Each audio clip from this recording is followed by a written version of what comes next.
இந்த காலு தளர்வா இருக்கு, இங்க முட்டியை உடைச்சிடலாம். இப்படி மட்டும் உடைச்சிட்டா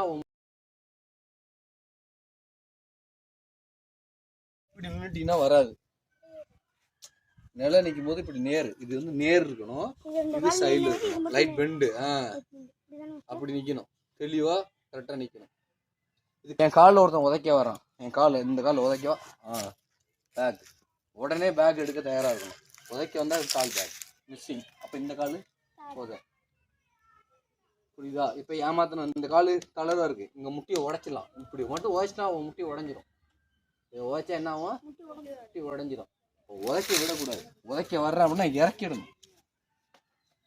ஃபர்ஸ்ட் முக்கியமான விஷயம் அதுதான். அப்போ உதைக்க வர்றான், இறக்கும் போது ஓப்பனிங் அட்டாக் கிடைக்கும், பேஸ் கிடைக்கும். சொல்ற விஷயம் புரியுதா? அவ்வளோதான்.